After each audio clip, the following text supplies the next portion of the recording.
Welcome to the show where it's all about financial freedom with real estate. Let's do this.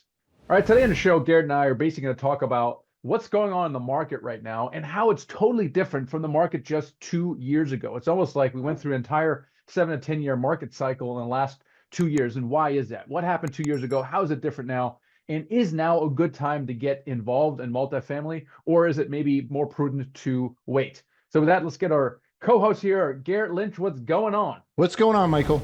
This brings up the bigger question, Garrett, is it important or should we try to time the market? Like, what is your thought on it? Because obviously markets goes up and down.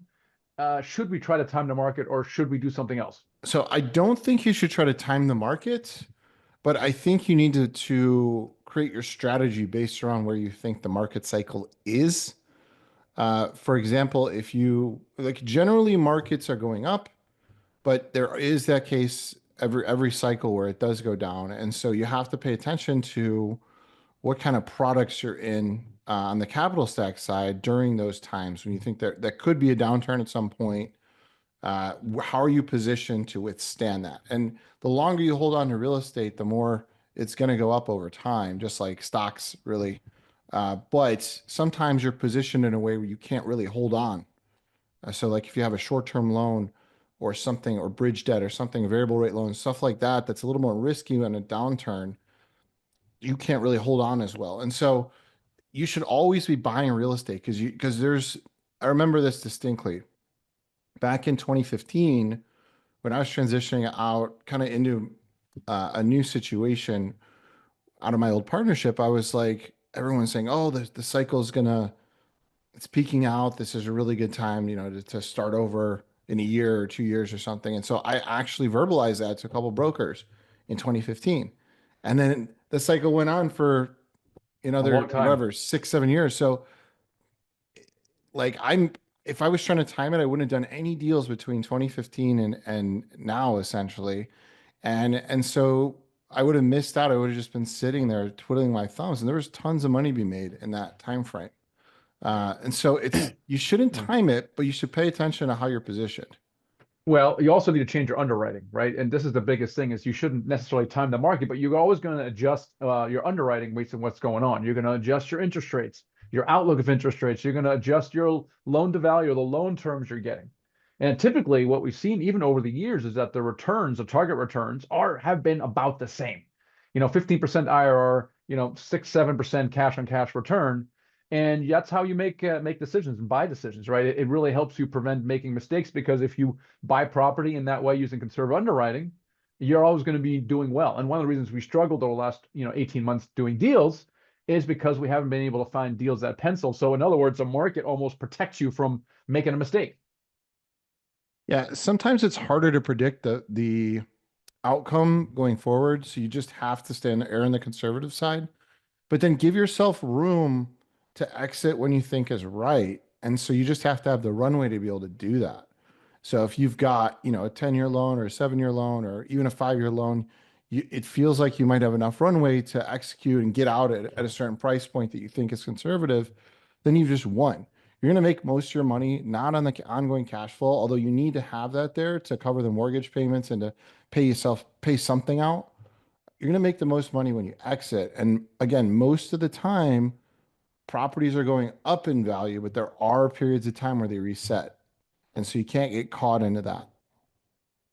Yeah, so we have to adapt as operators. We have to adapt to what's going on in the market. For example, stuff we bought in 2020 or 21, we sold 18 months later because the market was so frothy.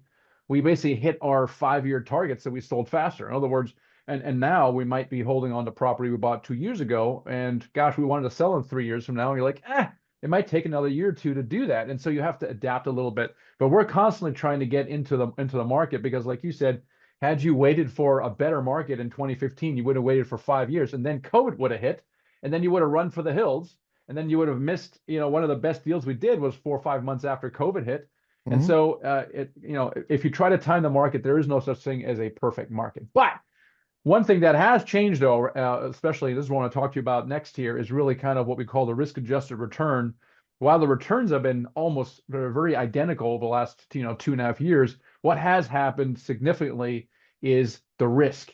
And so let's talk about that next. we're really going to talk about check-in state of affairs with multifamily and where we've come from over the last 2.5 years has been a bit of a wild ride, and where we are now and where we think we might going. And the thesis is now actually a good time to get started in multifamily investing, or did we already miss it, or should we wait a little bit longer? And what we're going to do here is we're going to talk through that a little bit. And the thesis really is that the thing that has changed more than anything else is that the risk has changed over, say, 2.5 years ago. And so we're going to talk about what is this thing called a risk-adjusted return, and why should investors care? If you're a passive investor, why should you care? If you're an active investor who want to get into multifamily, why should you care about risk-adjusted return? And just in general here, the risk-adjusted return means that there's a thing called return, which is pretty straightforward. It's like, well, what is the average annual return? What's the IRR? What's the cash and cash return? The thing that is less understood and people really don't pay enough attention to, which is why I'm shining a light on it, is the risk. In other words, I can make my spreadsheet say anything I want. I can put a 20% average annual return there, right? And a lot of operators do. I've seen a lot of different marketing packages go around with fantastic returns. But the question is, what are the underlying assumptions in those returns? In other words, how are you getting to those numbers? What assumptions are you making? Are you making more aggressive assumptions? Are you, for example, projecting very aggressive rent growth or occupancy or any kind of other assumptions? And what we want to talk about here is, if you're a sophisticated investor, asking questions around those assumptions. Don't just look at the returns and look at one marketing package and another marketing package and go, oh, the returns are the same, or this one's returns higher, therefore I'll go with that. It's all about what are the underlying risks involved. And you and your portfolio have to look and see, where am I investing? And you have specific goals in your investing, right? Sometimes you're investing for safety, so you might put money in your money market. Sometimes you want something a little more exciting, so you invest in crypto. How exciting is that, right? And there's stuff in the middle. You have some equities in there, some stocks and bonds, maybe a portfolio, but then you're investing for tax advantages. So maybe you're getting more involved in oil and gas for getting the tax advantages, which is also a little speculative. And then you might get into real estate because you're getting a mix of both. You're getting some cash flow, you're getting some above average returns, and then you're getting tax benefits, right? And so you're getting all these things where you're trying to achieve different things in your portfolio, but then you also have a risk spectrum as well.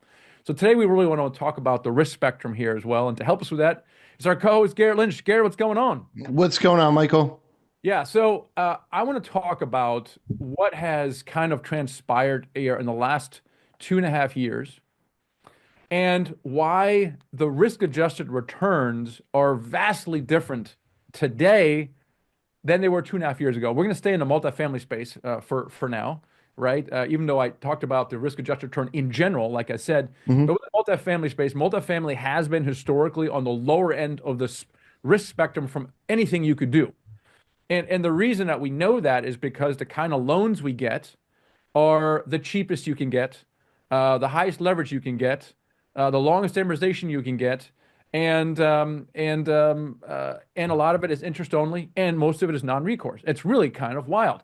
If you talk to mobile home park investors, for example, it's not like that. The interest rate is higher, the leverage is lower, things of that nature. So this is why institutional lenders appear to think that multifamily historically has been one of the lowest risk investment, which is really cool. So that's in all of the spectrum of what you could do, it tends to be on the lower end of the spectrum. Now, within that lower end of the spectrum, though, the risk-adjusted return has changed dramatically. And I want to talk about that, Gary. I want to talk about what really has changed so dramatically over the last 2.5 years. I feel like what we've gone through in the last 2.5 years is typically something that takes 7 to 10 years, like these slow market swings we had like in 2 years, 2.5 years. Hmm. And one of the things that really have changed is the interest rates. The interest rates obviously are higher, um, but also the outlook for moving forward is higher. So now let's rewind the clock a little bit. Where were we 2.5 years ago? Where were the interest rates? What was the outlook? And why is that matter when you're looking at the risk-adjusted return? Yeah. So when we first got into the craziness of COVID, so what you had was kind of a black swan event that really helped multifamily. In the beginning, everyone was kind of scared and they froze and they're like, "Oh, we don't know what to do right now with all that's going on." But what happened is interest rates went down to the lowest level we'd seen in a very long time, um, really like historic lows. And so that made the multifamily investment vehicle look really strong because now you're able to get all this money from banks for essentially nothing. And so prices started to rise. Not only that, there was the inflation hit from all the stimulus checks. So you're having all this new money hit the market. Now rents are going up. So you have a combination of rents going up and then interest rates dropping. And so that just made everybody go frenzy after multifamily. And so what a lot of people were doing were they were going in, buying it, finding a deal, a value add deal, and they were getting a loan from the bank with very high leverage, like 80% or more. And then they were getting not only that construction loan on top of that from the same bank. So they could do all their construction through the bank and get a high leverage. Then you only had to raise a small amount of money, you can get it in a huge deal. So a lot of people were doing that. And then there was that obviously juices your returns, your projections, and everything. You can underwrite $500 rent bumps. You can underwrite really low interest rates, and it didn't matter how conservative you were being, you weren't prepared for what was about to come, which was the downswing effect. So then you had interest rates. Well, after all this COVID stimulus, all that stuff. Yeah. Before you get to that, okay, before we get Yep. to what happened afterwards, so one observation I want to make is that historically interest rates were at an historic low. Everybody agreed on that. Oh, people also did agree that interest rates would go up eventually. Now, no one could foretell what would happen, but in general, historical low interest rates, the only direction it could go was up. So I just want to observe that because that's where we were 2.5 years ago. Now, talk about what then happened. Yeah. So interest, we were assuming that everyone was really assuming that interest rates are going to go up for sure. Which is bearish, obviously, right? Because Yeah. if interest rates go up, then therefore cap rates would go up and prices would go down. And we actually we incorporated into our underwriting. We already knew interest rates would go up, and that wasn't the problem in itself. Right. So you were doing your normal stuff, your underwriting. I think the hardest thing to predict is maybe the exit cap rate when it comes to these deals, and you're underwriting 100 basis points or more over where the cap rates were, just to be conservative, along with interest rates hiking and going up over time. The challenge that happened is that interest rates went up so quickly, so high, and so you had even beyond what anyone would underwrite at that time, any economist would think of, you had things fly up. No one saw it going that fast up as high as it did, and so you went up like basically 5 points in a matter of 18 months. And so pricing just came down across the market. Banks froze up. They're offering now low leverage. Now you've got people that did these short-term loans that were variable rate loans in a position where they can't necessarily refi out of them in time because values have dropped. So a lot of things happening. Banks are, freaking out. But a lot of what happened during this time frame is there was no indication that things were going to swing so heavy in one direction, except for maybe inflation if you're looking at that as an offset. But the narrative is that everyone was saying is, well, you can't raise interest rates that high or it'll crash the market. So you can't, right? So, but they did anyways. Didn't end up crashing the market. They're trying to soft land it, but there was a lot of implications from them doing that, the Fed. So now you're in a position where you've got all these short-term loans that you're getting financing on the construction from the bank. You're getting high leverage on them, and you can't get out of them because values have dropped. That exists. So that was kind of what people didn't see. The variable rate aspect to the loans that were happening, because that was what you did because you knew you could get out and not hit a prepayment penalty. And then you also were being competitive with other people in the market that were doing the same thing. So now you got all these things happening, and the bank's tightening up, lowering leverage, interest rates are high, all these things have shifted. So if you're doing any deals, all those deals then are getting all beat up. You got investors that are scared, all these things happening in those 2 years. And there's a completely new landscape now, which is much different than what we just saw then, because we can kind of see a little more clear about what just happened. We had this huge run up in pricing and a big drop in pricing. And now we kind of have a better visual as to what that might look like, at least if interest rates even stay flat. But Before Yes. we get to that, just to summarize a little bit. So 2.5 years ago, we were in a historically low interest rate environment where the general outlook projection for interest rates was up in general. Okay. So that obviously puts it on a more bearish outlook because interest rates are going to go up. It would obviously affect prices and things of that nature. Also, at the time, leverage was at an historic high. I think, Garrett, what you mentioned is that we would get not only 80% of the purchase price, but 80% of the construction. So it's very high leverage. It's almost inconceivable how we get even higher leverage. So in the spectrum of how much leverage you can get, that was probably at a historic high as well.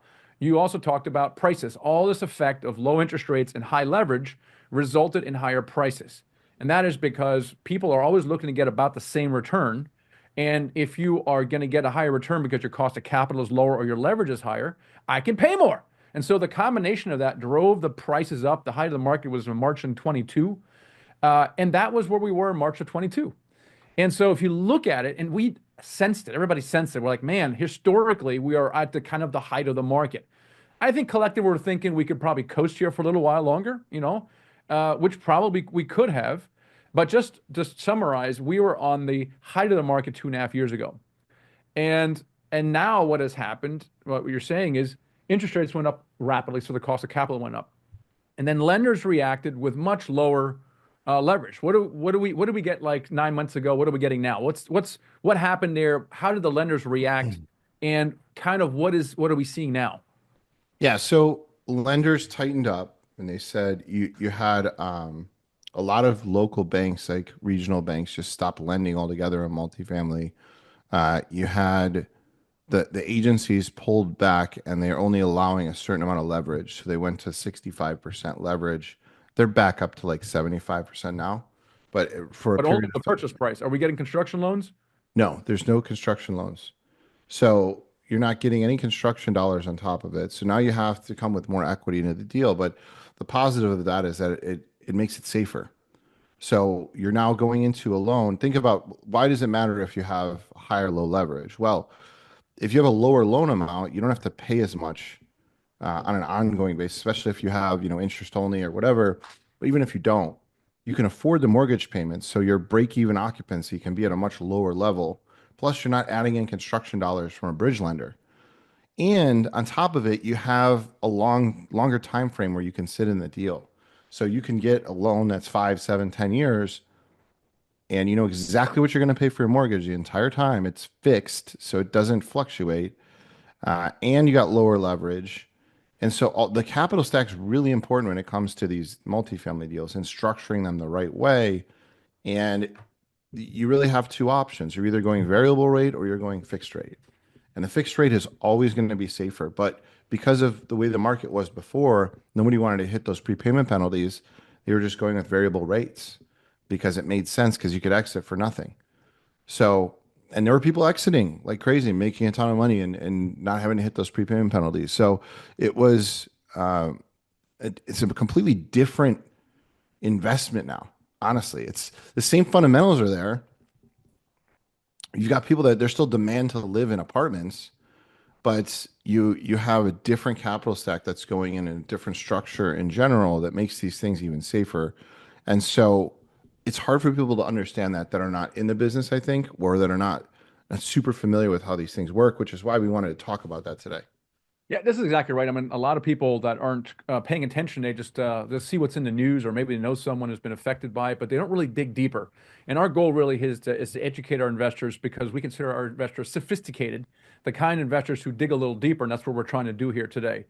And what I heard you say is several things that are different right now. One is, well, the interest rates are higher, obviously, and I wouldn't say they're at a historic high. They're certainly at a high over the recent one. But the most important thing that the general outlook is flat to down, which is vastly different than 2.5 years ago when the outlook was flat to, well, it was up. It wasn't even flat, it was up.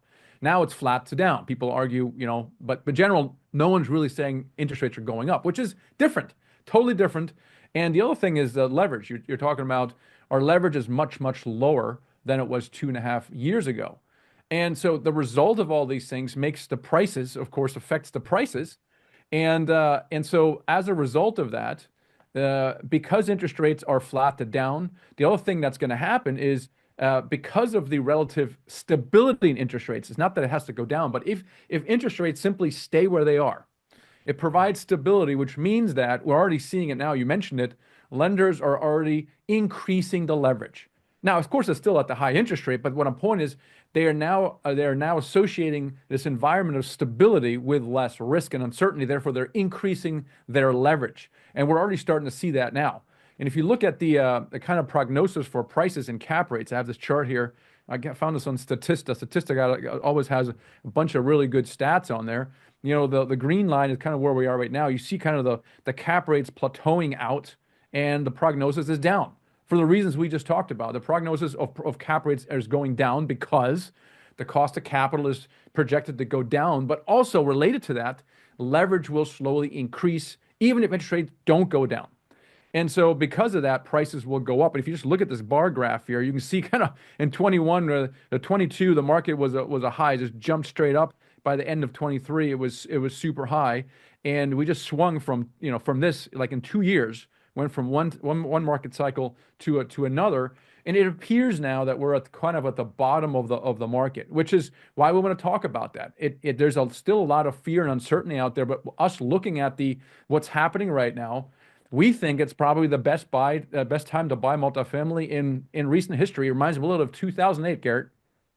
Yeah, you had other things happening also during this time frame, which I didn't mention, but you had rents that were at historic highs, coming back the other direction because of oversupply. So during COVID, you had a lot of new starts and new developments, and all those starts were being delivered now, around now, last year, this year. So you have this oversupply issue in a lot of the major metros, and so your rents you were getting $500 $600 rent bumps are coming down to like 100 200, right? But this is a temporary issue. So not only that, inflation caused insurance to go up, plus just the market insurance to go up. There's taxes that are always going up. Your overall cost to run these things are going up. So you're getting hit in a lot of ways, and these are all really. It's a good time to get into a deal because all these things are doing is dropping pricing.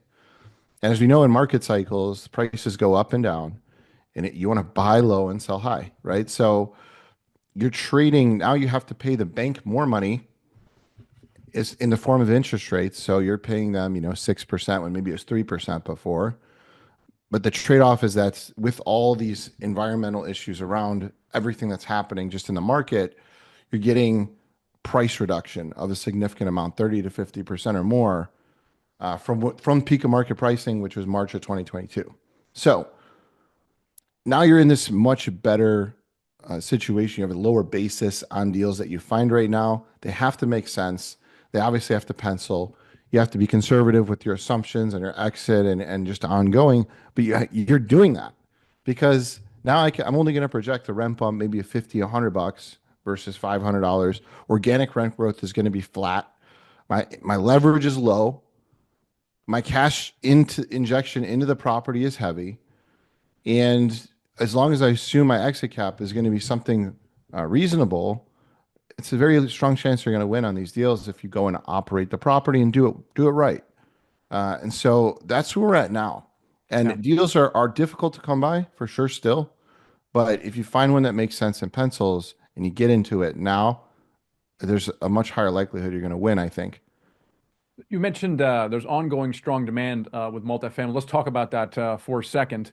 So you may have heard that there is a lot of construction coming online in 24 and into 25, and that is true. But I want to show you this chart here, where these are the permits that have been pulled for multifamily over the last 18 months or so. And you can see this giant drop off in permits that have been pulled. And why is that? Right? Because the cost of capital has gone up. Therefore, the cost of construction has gone up, and therefore, developers can't make money anymore. Therefore, they can't build anymore. Well, certainly not affordable. This, even before they were building stuff that's coming out of the ground now is Class A. And it doesn't really affect Class C as much, right? And so, but be that as it may, in some markets, there's still a giant, some of the projects that are coming online now that were started 2.5 years ago when interest rates were still at zero, but that has stopped. Meanwhile, we've had a housing shortage for, well, gosh, I don't know, decades, 20 years, I don't know. Depending on who you ask, we have $3 to $5 million housing units that we're short on. And based on the permits now over the last 18 months, even if a whole bunch of permits were pulled today, for the next 2.5 years, nothing is coming out of the ground. So what's that going to do to the rents? Obviously, eventually, rents are going to start growing again. And historically, they've grown about 2.5% per year. They went up huge in 22 and 23, up to 25%, which was amazing. Now they've come back down again because it's unsustainable. And they're just bouncing around right now, staying about, at 0%, maybe -1, +1, depending on where you are. But what's going to happen is the rents are going to start to grow normally again. And if there's nothing coming out of the ground, well, what's that going to do to the demand of this affordable housing? Right. And so this is why we like the ongoing outlook for multifamily in the in the medium term. Yeah, and I think you really can't look at these past issues as future issues, right? You have to be able to differentiate them. And if you haven't gotten into multifamily and you're looking at now, that's great. If you were in multifamily in the past and you're looking at what had happened, and maybe you're in a deal or two that didn't quite work out the way you thought. Um, this was a real tumultuous transition, and it happened quickly, and it impacted everyone. I was just at the NMHC conference that was this week, and that's like one of the biggest conferences for multifamily in the country. It's kind of the big show for that, and everyone's going through the same thing. There are very few people that just sold out at the right time at the peak and got all their money and got out. There were people doing deals because these deals are longer term holds typically, and so everyone now is just trying to navigate that, and you're seeing quite a bit of people that are handling as best they can. And as long as the person you're invested with is being transparent with you, I mean, that's really what you can ask for, is making sure that you're getting the correct information on that side. Um, but you have to separate that whole event. That was an event, big event, and look forward. Okay, where is the opportunity at? How can I get in, and who is the best partner for me to jump in with moving forward if you're interested in that. But there are still people that got burned and they're like, you know what, I'm just done with the asset class altogether. You can be that person. That's totally fair. And I don't blame you for doing it. But realistically, this is a whole new animal. This is Yeah, this is a it is. I mean, different 2008, setup. right? Let's talk about 2008, Garrett, right? Because there's a lot of people who lost their rental property, but a lot of people lost, I mean, millions of dollars. And a lot of people who were affected by the 2008, they're like, their lesson was real estate bad. And that was the wrong lesson. Meanwhile, there's the more sophisticated investor, which this audience is part of. They recognized that it was a black swan event, and they backed up the truck and bought as much real estate as they could. This is why this reminds me of that, because there's so much fear in the market, and people are like, oh no, I got burned before, therefore the asset class is forever bad. And that is not true. There was a specific thing that happened that caused a specific thing. We now understand that very well. And if we're looking forward, we now can see a different path forward. Meanwhile, we're picking things up on for pennies on the dollar. Market cycles in real estate are generally most of the time going up. Now, we had one of the longest cycles of things going up. And so the retraction is, I think, a little bit longer than normal. They typically go down for around 1 to 2 years, and then they'll go up for somewhere between 7 to 10 years, something around that. And so most of the time you can win, but if you're in that transitionary period and you're in some real estate, you can get hurt in that, right? So we're towards the bottom, we believe, of where this is trending. And soon you'll be looking back and be like, dang, that this is going up again. And that's great. And so the tail end of the bottom and starting to head in the other direction. And that's what we think's around the corner, um, probably by the end of this year. And that's why we're looking at it bullish, because while everyone's upset about what just happened, there's going to be major opportunity. We're already seeing it. I've heard before that, oh my gosh, it's not really a good time to get in because insurance costs are going up, right? And it's not really a problem. And let me explain why insurance going up is not a problem. Because we can underwrite it. Let's say insurance has gone up a ridiculous amount, 20% over the last 5 years, which is completely ridiculous. But if you put that in your underwriting and you buy with that assumption, it'll work, right? And that's kind of what we did 2.5 years ago. The only time it would not work is if insurance now would go up by 100%. Okay, and that's kind of what happened with the interest rates and the interest rate caps. That's when it doesn't happen anymore, right? But if we look at our crystal ball and we look at the projections, we go, okay, here's been historical. We're going to pad that. Let's say it's been 15%. I'll make it up. We're going to go in at 20%. Same as real estate taxes. Oh, real estate taxes went up by X percent. We're going to add a couple percent on top of it for good measure, and the deal still works. We now have a margin for error, and we always put that in all of our deals. The one we currently have on a contract is Waverly as well. And so it would be a shame if we collectively miss this opportunity.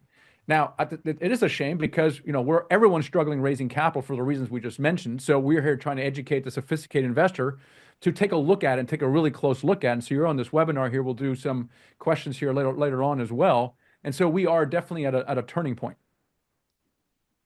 Yeah, and I think that with where we're at and all these things that were impacted by inflation, all that stuff is priced in. Plain and simple. Everything down to the organic rent growth. You have an argument in every direction to get lower pricing. There are still retrades happening. All these things that are great if you're the buyer that are in your favor. And so now, when the tide does eventually rise, if you're sitting on a piece of real estate like this, you can end up winning in multiple ways. If prices just stay up and that's what it is, that's fine. But if we have some kind of relief anywhere else, those are bonuses. None of us are underwriting now to any of those things happening. Like, we're not saying, oh, insurance is going to come back down. I don't think it is. Organic rent growth might come back, but we're not really planning on it, right? Things like that. These are small nuances that collectively can really add up when you get to the other side. And so rent bumps, we're banking on, let's say, 100, 150 bucks, right? Very modest, and it makes sense. But if rents come back and the demand is there, then maybe we see 300, 400, and then all of a sudden you're in a really good situation on that asset. And so those are other things that you can consider, but don't bank on it. Just look at what is that operator assuming? If it's us or someone else, what are the realistic assumptions for their debt, their capital stack, their organic rent growth and rent bumps, and then their exit cap rate? I think those are the main things you probably want to look at, and just understanding, looking at a deal now. If you ever got like a deck or something or underwriting from deals in the past, like back in 2021, 2022, compare them. Compare them to a deal that you see today. Look at the numbers from back then and compare. Look at how much different it is on the assumptions from right now. And that's where you see the risk adjusted return really change. That's a great comparison to do. So it's a really cool time. It's a tough time for those that already have been in deals and own deals and are working through that. But if you can look ahead, you'll see some really cool things that are coming, that are on the horizon. If you want to get another perspective on this, I interviewed Brian Burke on the podcast. It was episode 452. And Brian Burke has been a bear, and he's a big multifamily guy, and he's been bearish on multifamily for literally, he was one of the only ones that called it and actually started exiting a lot of his deals at the height of the market. And he went on the podcast and he talked about the fact that now might be, in fact, the best time in world history to get into multifamily. So if you know more perspective, and Brian is a big data guy, so he'll throw a lot of data. So that's episode 452 on the podcast as well.